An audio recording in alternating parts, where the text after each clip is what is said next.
Hello, welcome to the second episode of our Lakes Chat Summer Series. I'm Jennifer Caddick, Alliance for the Great Lakes Vice President for Communications and Engagement. So last year here at the Alliance for the Great Lakes, we had big plans to celebrate our 50th anniversary. But with all the challenges of COVID, we had to postpone many of our celebrations. But later this week, on Thursday evening, we're bringing back our annual fundraiser, the Great Blue Benefit, in an all-new virtual format to celebrate 50 plus 1. So today, we're here talking with Joel Brammeier, Alliance for the Great Lakes President and CEO, about the Alliance's history and what we can expect at this week's celebration. So welcome, Joel. Thanks for joining us today. Thanks, Jen. Hi, everybody, and thanks for joining. So let's kick it right off with a bit of background. For some of our listeners, they may not know that we weren't always called the Alliance for the Great Lakes. So tell us a little bit about how our organization was formed, why we were started all the way back in 1970. So the Alliance for the Great Lakes was originally known as the Lake Michigan Federation, and it was actually founded. It took somebody who wasn't from the Great Lakes region to actually help start the movement to protect the Great Lakes. So Lee Botts, who was from Oklahoma, started the Lake Michigan Federation as a project group called Open Lands in Chicago, another great organization that's very much still around. And in its own organization, the Lake Michigan Federation. It was really founded in response to the assaults from pollution and invasive species that people were seeing impact Lake Michigan and the communities around it. And so from there, it grew and evolved, and in 2005 became the Alliance for the Great Lakes. So we're really proud of that long history, and looking forward to looking back and looking forward. Yeah, and for those of you who are on our website, which is greatlakes.org, we have a really wonderful memorial blog about Lee Botts and her whole history with the Great Lakes and the region on our website. She passed away a few years ago, and she was a really incredible woman. So I think there's a link in the chat for you there. From your view, Joel, how have Great Lakes issues changed over the past 50 years? Tell us a little bit about your perspective on that. Well, when I listen, which I try to do a lot, about how the Great Lakes protection movement got started, I hear a lot about a few issues. Combined sewer overflows from cities dumping sewage into the lakes and rivers, dead invasive species like alewives washing up on the beach in big piles. Certainly in the mid-70s, Lake Erie had a massive algae bloom problem. So in that case, things do stay the same in some ways. What's happened over the decades since 1970, largely because of federal regulation under the Clean Water Act, some of those early problems like overflows, like some of the unstemmed industrial pollution that went into the lakes, a lot of that has been dialed back in a big, big way. And that's a success story from decades of regulation and oversight and working to get those pollution levels down. So that's really great. I can only imagine what it must have been like in the 60s and 70s, looking out on the Great Lakes and the rivers running through our communities and seeing, foam and orange pollution and, dying fish all over. But that really is the way it was. We're fortunate to have made a lot of progress in the last several decades, despite all the challenges that we're facing right now. Yeah, and for viewers who want to dig in even more on that, we were really fortunate last year to work with an amazing writer and reporter, Carrie Leiderson. And I know, Joel, she worked closely with you. We have a 50th anniversary blog series on our website that really digs into a lot of these issues and gives a history and shows some of the successes from the past. So certainly a lot of history there to dig into. I want to shift a little bit to the present now. And, we've seen, you sort of touched on this a little bit maybe, but, over the last 50 years, we've seen a lot of bipartisan support for Great Lakes restoration. No matter what your background, no matter what your political affiliation, people have, especially elected officials, have supported the Great Lakes. But we're in a really different political environment now. How do you think that's changing? And do you think there still is broad bipartisan support for Great Lakes issues? Well, I do, but I think that some of the issues that support has to show up has changed, right? So we don't see this sort of everyday sewage overflows being dumped into the lakes. It's still a problem, but we don't see it as commonly as we used to. We don't see that sort of, unstopping industrial pollution, the way it used to happen.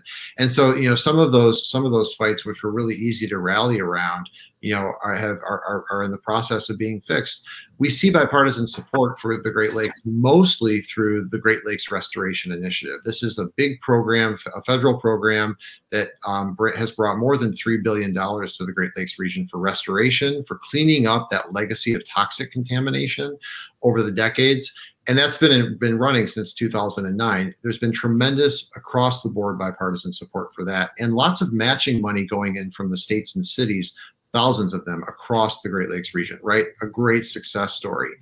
But some of the challenges today go beyond that. So issues like water infrastructure, crumbling water infrastructure that's actually still allowing sewage overflows and flooding, polluting our drinking water, and in the form of lead service lines. I'm seeing some bipartisanship emerging around those issues as well, and that's really good. Earlier this year, the Senate rallied to support a bipartisan water infrastructure bill. That was a really good sign, and so I'm still optimistic that we can transcend some of these partisan divisions on clean water issues. I do want to recognize that the needs are vast, and so some of the work that's happening right now to address these challenges, it doesn't get us close enough to how much resources we actually need to solve these problems. So whether it's water infrastructure or addressing agriculture, we've got to see support from both sides of the aisle continue to really take on those with the resources that are truly needed. Yeah, so, certainly some major problems still facing the lakes. That's why we're still here. So from your view, looking, if you can imagine the next 50 years of the Alliance for the Great Lakes, what would you say would be the top 3 issues that we're going to have to face tackle as an organization, but also as a region?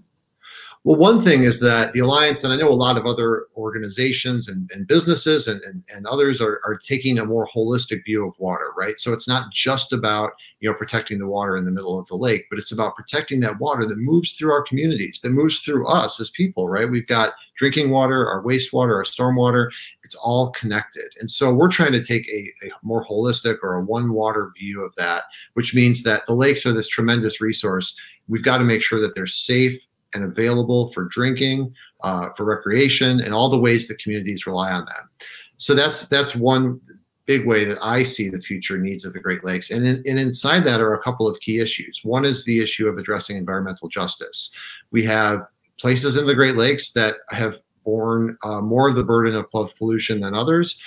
We have places where people aren't enjoying the benefits of a restored, healthy Great Lakes the way that other communities are. And so that's a problem for the Great Lakes. Everybody should be able to enjoy and rely on these resources safely, regardless of what your income is, regardless of what your race is. That's a big one for the future. Another one that I know people see bearing down on the region is climate change. The Great Lakes are being affected by climate change. Average summer water temperatures are jumping up in parts of the region. We're seeing extreme fluctuations in a natural phenomenon, lake levels, but these extreme changes and the extreme storms that we're seeing are having a big impact on shorelines.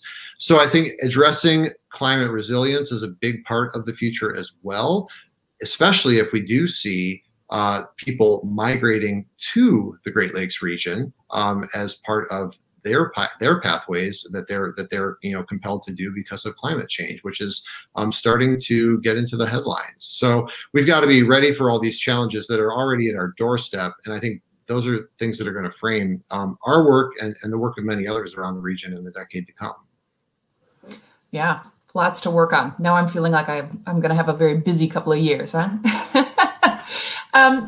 But we need to still have to celebrate a little bit. And so later this week on June 17th on Thursday is our annual, we're bringing back, last year we had a little bit of a hiatus. We're bringing back our annual benefit called the Great Blue Benefit this year in a virtual format. So anybody around the Great Lakes region can join us. And we have 2 special guests for the event. So Joel, tell us who they are and who's going to be there. Sure. Well, we have about a dozen speakers from around the Great Lakes region who partner with the Alliance and support us, and I'm excited to hear from all of them. Our keynote speaker this year is Ellen Alberding, and Ms. Alberding is the president of the Joyce Foundation in Chicago. And the Joyce Foundation has been actually supporting the Alliance for the Great Lakes since the time it was the Lake Michigan Federation, all the way back to 1978. And so we asked Ms. Alberding to speak because we know how important it is to have long-term sustained support to be able to do the work of protecting the Great Lakes. Anybody who's been with the Alliance for long enough knows that the solutions to issues like invasive species or sewage overflows, and if we look to the future, areas like environmental justice and climate resilience, they don't take a year, they don't take 5 years, they take decades. And that's okay, because there are people around the Great Lakes doing that hard work. And the Joyce Foundation has been one of those supporters that has stuck with us over the decades. And we really appreciate that.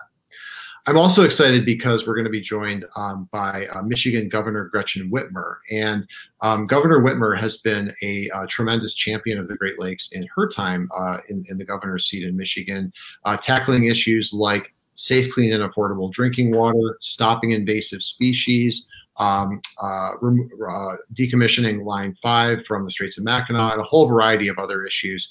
And so I'm excited to hear from her as well, and we're really fortunate to have her with us. Sounds like a great lineup. I'm looking forward to tuning in on Thursday.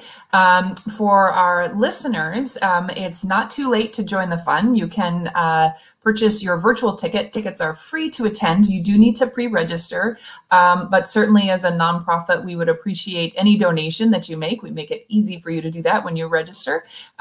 So I think my colleague Michelle will drop the link in the chat to get you all the information you need about the Great Blue benefit. And so, Joel, what else can we expect on Thursday? Well, we're going to be hearing from people from around the Great Lakes region, partners that work with us in areas like addressing agricultural pollution, stopping invasive species, working as volunteers and cleaning up plastic off of our shorelines, partnering in a variety of communities. And that really is, something I want to emphasize, that the Alliance's work really depends on the partnerships we have with people across the region. We can't do it alone, and we don't do it alone. This is so true that we're building in this idea of partnerships and supporting communities in the Alliance's upcoming strategic plan, which we're really excited about. We're going to be very intentional about that, and it's going to be a big part of our work. We'll hear from other Alliance supporters, and hopefully give everybody an inspiration to continue to support our work and continue to just be passionate about the Great Lakes. And that's the best part, is that this is really a celebration. It's about reminding ourselves why we do this work, what it's all for, and that we're all part of a community of people who cares about clean water, cares about the Great Lakes, and that we actually have the power to solve these problems in front of us.